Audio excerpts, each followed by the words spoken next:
நீங்கள் எந்த வகையான காலணிகள் அணிந்துள்ளீர்கள்? காலணிகள் எங்கள் உடலிலிருந்து எப்போதும் விலகாத ஒரு அவசியமான பொருளாகும். நாம் எங்கு சென்றாலும் காலணிகள் நம்மை சுதந்திரமாக நகர்வதில் உதவுகின்றன அல்லவா? ஓட்டப்பந்தய வீரர்கள் சிறந்த செயல்திறன் கொண்ட காலணிகளை அணிவார்கள். ராணுவ வீரர்களுக்கு வலுவான காலணிகள் தேவை. தீயணைப்பு வீரர்களுக்கு காலணிகள் அவசர சூழ்நிலைகளில் உயிரை காப்பாற்றும் கருவியாக இருக்கலாம். எரிகோ நகரை கைப்பற்றுவதற்கு முன் போர் தொடங்க போகும் வேளையில் தேவன் யோசுவாவிடம் காலணிகளை கழற்றச் சொல்லினார். ஒரு படைத்தலைவரிடம் போர் முன்பு காலணிகளை கழற்றச் சொல்லுவது அபத்தமாக தோன்றலாம். எதிரிகளை எதிர்த்து போராடுவதற்கு பாட்டில் ஃபீல்டில் காலணிகள் மிகவும் முக்கியமல்லவா? ஆனால் யோசுவா தேவனுடைய கட்டளையை செயல்படுத்தினார் மற்றும் காலணிகளை கழற்றினார். ஏன்? காலணிகளை கழற்றுவது உங்கள் உரிமைகளை துறப்பதைக்கும். யோசுவா தனது சொந்த திட்டங்களையும் முறைகளையும் கைவிட்டு முழுமையாக தேவனின் வழியில் ஒப்புக்கொள்ள தீர்மானித்தார். நம் வாழ்க்கையில் அனைவரும் தங்கள் உரிமைகளை வலியுறுத்தி சுதந்திரமாக வாழ விரும்புகிறார்கள்.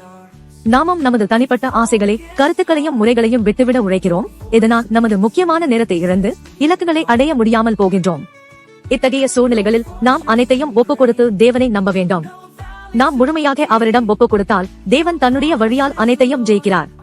தேவனுடைய மகன் ஆன இயேசு தன்னுடைய அனைத்து உரிமைகளையும் விட்டுவிட்டு சிலுவையில் நமது பாவங்களுக்காக பரிகாரம் செய்தார். இயேசு பரலோகத்தையும் பூமியையும் விட்டுவிட்டு தேவனுடைய நீதியையும் அன்பையும் வெளிப்படுத்தி நம்மை மீட்கும் திட்டத்தை நிறைவேற்றினார். அவர் உண்மையிலேயே தேவனுக்கு முன்பாக தன் காலணிகளை கழற்றினார். அவர் நமக்கு நித்திய ஜீவனையும் உண்மையான சுதந்திரத்தையும் அளித்தார். நாம் முதலில் இயேசுவிடம் வரும்போது நாமும் காலணிகளை கழற்றுவோம் என்று கூறுகிறோம். தேவா, நான் என் வாழ்க்கையை உமக்கு கொடுக்கிறேன். நான் உம்மை நம்புகிறேன். இதன் மூலம் தேவன் எங்கள் வாழ்க்கையில் உள்ள அனைத்து தடைகளையும் வெல்ல முடியும். இப்போதே உங்கள் காலணிகளை கழிக்கலாமா?